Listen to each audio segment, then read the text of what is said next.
Halo guys, kembali lagi bersama gua Nandi. Pada video kali ini gua akan membahas salah satu film keren yang berhasil bikin gua deg-degan. Tidak lupa, gua selalu mendoakan agar kalian dan keluarga bahagia selalu ya. Di awal film kita diperlihatkan sebuah mobil yang berisikan 6 remaja mengalami pecah ban di tengah jalan.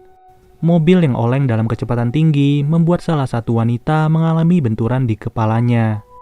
Rombongan remaja ini terdiri dari 3 wanita dan 3 pria, yang dimana wanita berbaju pink bernama Sarah, wanita berjaket hijau bernama Karen, dan yang kepalanya terbentur bernama Jody. Untuk remaja pria terdiri dari cowok berkaos biru bernama Jeff, cowok berkemeja bernama Todd, dan temannya berbaju putih bernama Eric. Intinya sih mereka semua ini ingin pergi ke ulang tahun adiknya Jody yang terdapat di sebuah kota terpencil. Saking terpencilnya, mobil yang melewati jalur ini dalam 1 bulan bisa dihitung pakai jari. Pada awalnya, semua berjalan baik-baik saja dan tidak ada yang mencurigakan sama sekali. Todd sebagai pemilik mobil berencana untuk mengganti ban mobil tersebut dengan ban cadangan. Apalagi mereka memiliki 3 orang pria yang tentu saja ini bukanlah hal yang rumit. Dalam keadaan seperti ini, Sarah masih sempat-sempatnya ngajak selfie untuk posting status di sosmednya. Namun karena lokasi yang begitu terpencil membuat jangkauan sinyal di tempat ini sangatlah sulit. Karena penasaran, Karen berjalan ke arah berlawanan sejauh 3 meter dan di posisi itulah jaringannya baru terdeteksi. Beberapa menit kemudian, cuaca yang begitu terik dan menyengat membuat Jody dan Karen berteduh di balik mobil.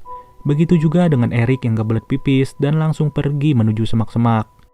Parahnya, Todd sebagai pemilik mobil malah sibuk pacaran dengan Sarah dan membiarkan Jeff yang mengganti ban. Tidak lama dari itu, Sarah menyusul Jody dan Karen untuk berteduh juga di balik mobil. Ya, tentu aja, Todd sebagai cowok bucin malah meninggalkan Jeff sendirian saja. Jeff yang sebentar lagi berhasil mengganti ban mobil itu, dirumitkan dengan posisi jalan yang sedikit menurun dan membuat ban mobilnya gelinding. Saat ia mengambil ban itu, Jeff secara tidak sengaja melihat sebuah peluru yang berada di tengah jalan. Di sisi lain, teman-temannya malah sibuk ngobrol dan yang satunya lagi udah lega habis pipis. Di tengah perbincangan, Todd melihat ban mobilnya yang bergelinding dan mengejarnya di ujung jalan. Di saat yang bersamaan, Sarah berniat untuk melihat kondisi ban yang sudah diganti oleh Jeff. Tapi, ia langsung terkejut saat melihat Jeff sudah tewas secara mengenaskan. Saking terkejutnya, Sarah yang melihat hal itu cuma bisa terdiam tanpa berkata sedikit pun. Todd yang mengambil ban masih juga belum sadar bahwa ada sesuatu yang tidak beres terjadi di sini. Sialnya, dalam waktu yang begitu singkat, Sarah harus terkena sebuah tembakan yang berasal entah dari mana. Karen dan Jody juga masih belum sadar bahwa ada sebuah ancaman yang ada di depan mereka. Benar saja, bola mata Sarah sudah tertembus sebuah peluru dan pada saat itu juga ia harus terkena tembakan lagi. Dari situ, Karen melihat situasi di sekitarnya dan ia tidak tahu pelurunya berasal dari mana. Tanpa pikir panjang, ia langsung berteriak dan menyuruh teman-temannya untuk berlindung di balik mobil. Todd yang masih tidak menyangka mana tidak sigap dan harus terkena tembakan di bahu kirinya. Sedangkan Eric yang tidak sempat mendekati mobil mau tidak mau harus berlindung di batang pohon. Mereka pun terus ditembaki tanpa henti dan cuma bisa mengandalkan mobil itu sebagai tempat berlindung. Tidak ada satupun di antara mereka yang menyangka bahwa momen pecah ban ini bakal berubah menjadi malapetaka. Sudah jelas, ban mobil yang pecah itu disebabkan oleh perangkap yang dipasang oleh si penembak. 1 jam kemudian, mereka mulai kebingungan dalam keadaan terjebak seperti ini. Karen yang merupakan anak dari keluarga militer pun berasumsi bahwa si penembak itu menggunakan peredam sehingga tembakannya tidak berbunyi. Ditambah lagi, peluru yang tidak bisa menembus mobil menandakan bahwa posisi orang itu cukup jauh dari posisi mereka. Todd yang mengalami luka tembakan di bahunya membuatnya lemas dan tidak bisa bergerak banyak. Lebih kasihannya lagi, Eric cuma bisa terdiam di balik batang pohon dan berharap pada sebuah keajaiban. Setelah dipikir-pikir, ban mobil yang diganti oleh Jeff sebenarnya sudah terpasang dan tinggal dikencengin aja baut-bautnya. Tapi ya mau gimana lagi, mereka harus mencari rencana lain agar lolos dari sini hidup-hidup. Gak lama dari itu, Karen berkata bahwa di arah sebaliknya yang berjarak 3 meter, ia masih mendapatkan sinyal di handphonenya pada posisi itu. Seketika itu juga Todd yang mencoba untuk mengulur tangannya langsung diberikan sebuah tongsis oleh Jody dari kantongnya. Sebelum itu, Karen juga menyetel Google Assistant untuk langsung menelpon 911 apabila ada sinyal. Tanpa ragu-ragu, Todd langsung mengarahkan HP itu dan mendapatkan sebuah sinyal. Sialnya, baru saja Karen berteriak menelpon 911, namun handphone itu malah ditembak oleh psikopat jarak jauh. Cara kedua, Todd berencana untuk membuat gigi mobil menjadi netral agar mobilnya bisa didorong mundur ke posisi yang mendapatkan sinyal. Mereka mengatur formasi yang dimana Jody standby di posisi depan untuk merekam sumber tembakan. Sedangkan Karen berada di bodi belakang sambil memegang orang-orangan palsu. Todd akan berusaha untuk masuk ke dalam pintu mobil dan membuat gigi mobil berada di posisi netral. Ketika itu juga orang-orangannya langsung ditembak dan Todd masuk ke dalam mobil sambil mencoba mencantolkan kunci. Tapi karena ditembak terus-menerus, ia menghindar terlebih dahulu dan tidak sempat menetralkan giginya. Kabar baiknya, Jody berhasil merekam asal tembakan itu dan terlihat bahwa posisi penembak ada di atas pohon. Terlihat jelas ada seseorang dengan sniper yang berada di pohon itu sambil menyamar. Maksud dari orang ini juga tidak jelas ingin ngapain, tapi yang jelas ia berada di pohon itu tentu aja dalam waktu yang begitu lama. Lalu, Todd yang masih belum menetralkan gigi mobilnya mencoba untuk mencari alat pelindung. Kebetulan, ia melihat tempat perkakas miliknya yang ada di balik mobil, dan saat itu juga ia nekat untuk mengambil kotak itu. Todd yang berhasil mendapatkan kotak perkakas langsung menjadikan tutup besi itu sebagai pelindung tangan. Di sisi lain, Eric cuma bisa pasrah dan tidak mengetahui rencana teman-temannya. Setelah itu, Todd yang sudah memasang pelindung di tangannya langsung menyuruh Karen dan Jody ambil posisi. Dalam waktu yang begitu singkat, Todd langsung masuk ke dalam mobil dan berhasil menetralkan gigi mobilnya. Namun, ia harus terkena sebuah tembakan di tangannya dan seketika itu juga mobilnya bergerak turun ke bawah. Karen dan Jody mau gak mau berusaha sebisa mungkin untuk menahan mobil itu. Saking sulitnya menahan mobil, genggaman Jody pun terlepas dan membuat dirinya terpental sampai tertinggal dari mobil itu.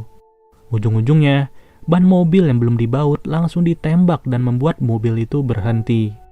Saat itu juga Karen sadar bahwa ini adalah waktu yang tepat bagi Jody karena si penembak sedang mengisi ulang peluru-pelurunya.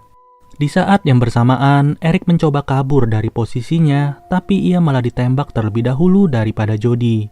Ya, alhasil Eric nggak bisa kemana-mana lagi dengan kondisi kaki yang sudah tertembak keduanya. Dengan kondisi seperti itu, harusnya Eric bisa ditembak sampai tewas. Tapi, si penembak sengaja membiarkan Eric tersiksa sampai kehabisan darah. 1 jam kemudian, Todd melihat sebuah botol air yang masih tersisa di dalam jok mobil. Dalam keadaan sulit seperti ini, sebisa mungkin mereka semua berbagi walaupun semuanya sama-sama haus. Eric yang baru saja ingin meminum seteguk air, tangannya langsung ditembak dan menderita lebih parah lagi. Padahal, psikopat jarak jauh itu juga manusia yang merasakan haus maupun lapar. Karena nggak bisa kemana-mana lagi, Jody yang kebelet pipis mau nggak mau pipisnya di sebelah Karen. Lalu Todd yang melihat jasad pacarnya sedang dimakan oleh burung gagak merasa tidak terima. Dengan polosnya, ia nekat berjalan menghampiri Sarah yang udah tewas di tengah jalan. Tapi hebatnya penembak misterius itu tidak langsung menembak Todd yang terlihat. Malahan, Todd masih sempat mencium pacarnya dan menggenggam tangan Sarah di tengah jalan. Di sisi lain, Eric yang sudah sekarat melihat seekor serigala menghampiri dirinya. Kalau kayak begini, Eric langsung pasrah karena serigala itu akan menyantap dirinya hidup-hidup. Sedangkan Todd yang menantang penembak itu secara tidak sengaja melihat sebuah mobil yang melintas dari kejauhan. Tentu aja ini merupakan kejadian langka dengan peluang yang begitu kecil. Tapi sialnya, saat itu juga Todd mulai ditembaki dan membuat serigala itu tidak jadi memakan Eric. Ya, udah jelas Todd harus tewas di tempat itu dan terkapar di sebelah jasad pacarnya. Saat ini, hanya tersisa Karen dan Jody yang masih hidup. Di saat itu juga, si pengemudi mobil melihat Karen dan Jody yang melambaikan tangan. Namun sialnya, tangan wanita itu harus ditembak dan tepat mengenai jari manisnya. Akibatnya, itu darah harus muncrat kemana-mana dan mengenai seluruh isi mobil. Hal itu pun semakin memburuk ketika setir mobil tidak terkendali lagi. Mobil itu harus menyenggol mobil Todd yang berada di depannya dan menyebabkan kepala Jeff lepas dari tubuhnya. Alhasil, satu-satunya harapan bagi Karen dan Jody harus lenyap dalam sekejap. Wanita yang membawa mobil itu pun mulai tersadar walaupun dengan luka yang cukup parah. Namun, tidak lama dari itu, ia harus terkena beberapa tembakan dari si penembak. Begitu juga dengan suaminya yang mencoba untuk menyelamatkan anaknya yang terlempar. Ia terus diteriaki oleh Karen dan Jody untuk tetap berlindung di balik mobil.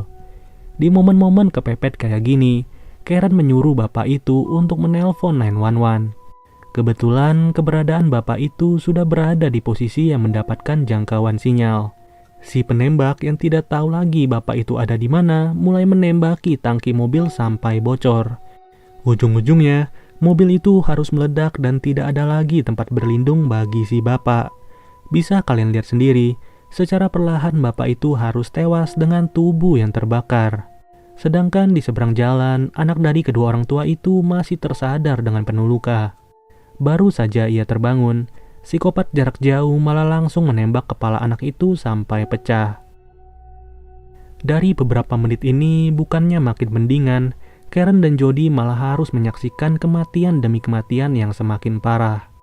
Mereka pun bingung bagaimana caranya menghindar dari psikopat jarak jauh kalau mobil bantuan saja tidak bisa melintasi jalan ini.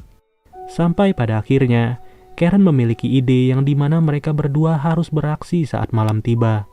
Karen mengatakan bahwa pandangan si penembak akan menjadi lebih sulit ketika terdapat asap di malam hari.